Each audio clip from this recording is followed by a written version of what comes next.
Alright, what's up yins guys? Time for another video. I'm going to do another chapter of this here book. This one is called Flattery.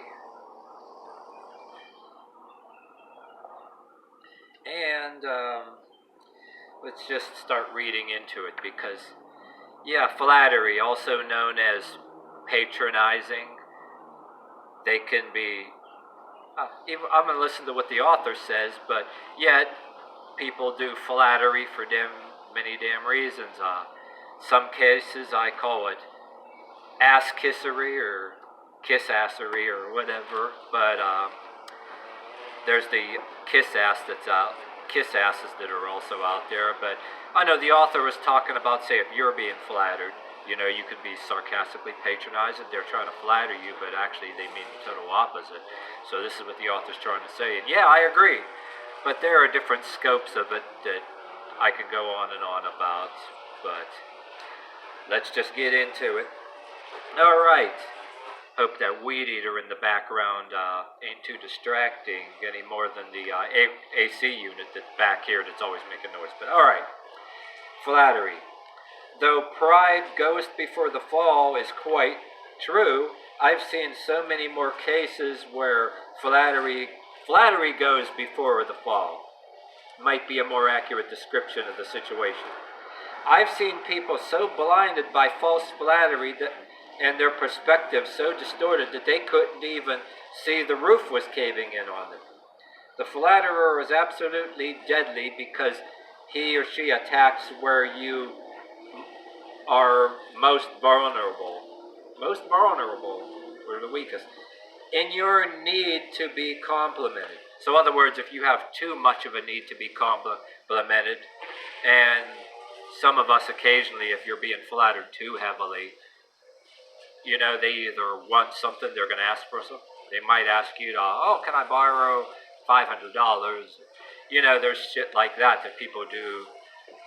Family members will do different people that, yeah, so there's, well, I'm talking about a healthy skepticism like the author is, of course, probably referring to too, is where if they're flattering too much, come on, you guys got to know that, you know, they want something, or, well, in some cases, your friends could mean good for you, you know what I mean, that they don't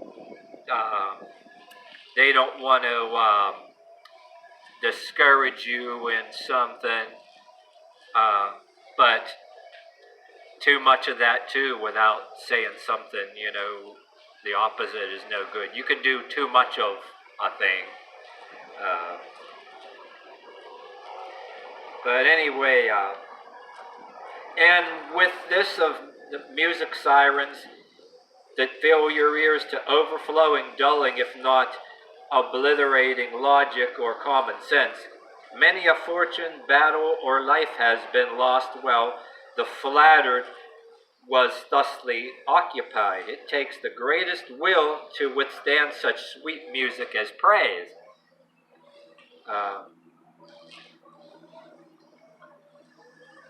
Yeah, well, like I said too, see, people can be flattering you sarcastically, you know, and eventually they can even be, you know, well, if they actually start sarcastically down your feet, you know, walk away because you may want to be tempted to, you know, they're being sarcastic, you may be tempted to, so tempted to just knee them in the face, but you can't really do that.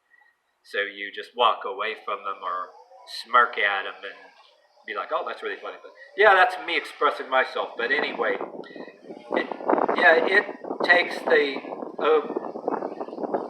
whatever this word is, should find a better word for it. I can't spell this word. Ubiquitous. Okay, hold on. Damn wind's starting to blow my page. God damn it. Okay. Made me lose my page. Okay, it takes the ubiquitous Otto Preminger, the film director, for example, who was viewing a roughly edited version of the $10 million film he was making, to ask an important film executive of a major studio that had just viewed the film with him what he thought. The film executive gushed out about how great the film was and how great Otto was as a filmmaker. "You've done it again, Otto," he said brightly with a scowl on his face. With a scowl on his face, Otto Preminger turned to the rest of the group and said, referring to the flatterer, "Either he has no taste or he is a terrible liar." Then turning abruptly to his editor and saying, "We must tear this film apart and start over again." Well, yeah, you get somebody sucking up to you because maybe you're the film master of the whole deal. Oh, and maybe he wants a cushier job or a promotion too. And maybe the film is terrible and he could just, if he's not required to give no heavy opinion, do. Or if you think it's going to fail somewhere, say something honestly. But, some people, like again, ass-kissery, too. He could be just engaging in ass-kissery because of, he won something too. But yeah, or even better social standing because, they hang with all the rich filmmen. You got to wonder, okay, the author says this, but you got to wonder too how many really shitty movies out there got out there because of shit like this. But all right, okay, hopefully, I'm jibber-jabbering, I didn't lose my place again. "Yeah, you done it again, Otto," he said brightly. With a scowl on his face, Otto Preminger turned to the rest of the group and said, referring to the flatterer, "Either he has no taste or he is a terrible liar." Then turning abruptly to the editor and said, "We must tear the film apart and start over again. Flattery has a long history as one of the most effective tools of deception." An ulterior motive. Machiavelli in the early 1500s was so accurate in his advice to the prince regarding flattery. What prince? I don't know. What was the prince's name? But anyway, let's read that again. Machiavelli in the 1500s was so accurate in his advice to the prince regarding flattery that he should be quoted verbatim. What is that word? The prince, of course, was long been one standard indispensable to any politician, head of state, or business executive who wishes to know the place and function of deception in the scheme of things. Here is then Machiavelli's advice on how to handle and counteract flattery. He says, "I must not omit an important subject and mention of a mistake which princes can with difficulty avoid if they are not very prudent, or if they do not make a good choice, and this is with regard to flatterers, of which courts are full, because men take pleasure in their own things and deceive themselves about them, and that they can with difficulty guard against this plague, and by wishing to guard against it and run the risk of becoming contemptible, because there is no other way of guarding oneself against flattery than by letting men understand that they will not offend you by speaking the truth. But when everyone can tell you the truth, you lose their respect. A prudent prince must therefore take a third course by choosing this for his council and wise men, and giving them alone the bribery and liberty, and the liberty to speak the truth to him, but only of those things that he asks and of nothing else. But he must ask them about everything and hear their opinion, and afterwards deliberate himself in his own way. And in these councils and with each of these men comport himself, so that everyone may see that the more freely he speaks, the more he will be acceptable. But then, pardon me, in the back of my head, I'll pause this for a second. I always wondered, remember in the Holy Bible, the King Nebuchadnezzar? Daniel had to interpret a dream for King Nebuchadnezzar. But I always got to wonder, in separate of the King Nebuchadnezzar, if, everybody back then was flattering. And of course, other kings, all kind of other kings out there. The author was talking about, I'm wondering if that would have worked very well, like a charm in those days. Medieval kings or kings like Nebuchadnezzar in the Bible. Roman emperors, well, remember Caligula and different people. You can't be honest with them. Well, Caligula, I was looking on a History Channel about Caligula. Caligula had wrong answers for anything. He liked to frighten his people, ask them questions, and however they answered, they were going to be beaten or tortured or whatever he wanted to do to them anyway, because he was a very sinister, narcissistic kind of jerk he was, So yeah, I agree with the author on this, but I'm laughing to myself, about those medieval kings and kings like Nebuchadnezzar, kings of the old Roman empires, all the ancient empires. I'd be like, oh shit, hell no.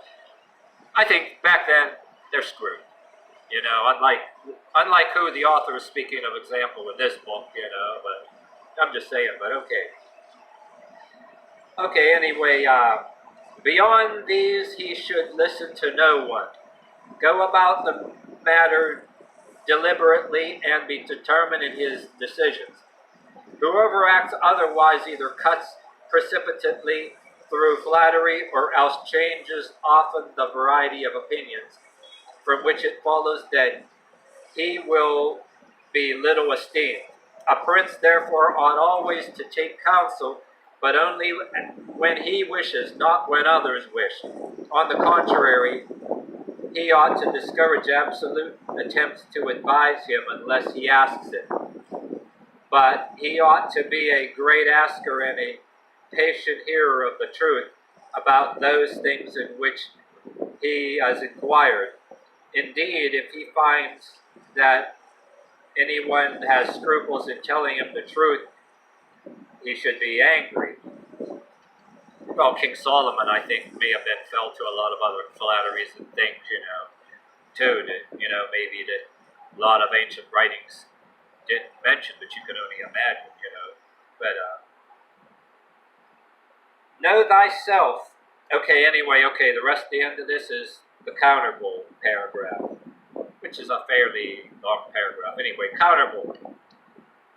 The counter to the bullshit, in other words. Know thyself. Know your true qualities and accomplishments. And don't lie to yourself about your accomplishments to yourself either. But yeah, know thyself, know your true qualities and accomplishments. Well, and if your accomplishments ain't always as good as you think, always room for improvement. Don't be trying to lie to yourself or bullshit yourself or Ban anyone who falsely exaggerates to you. He is your enemy. Well, if not ban them, you have to have them around. Ignore them, kind of say, yeah, like you agree, but be thinking in your head, I wonder. Okay, the counterbull was a small sentence. Excuse me, I thought it was going to be this whole paragraph. It's going to be the next paragraph called snobbery, which I don't feel like reading yet. Snobbery, a different subject. I'll take another random chapter. But, alright, that's the end of this chapter.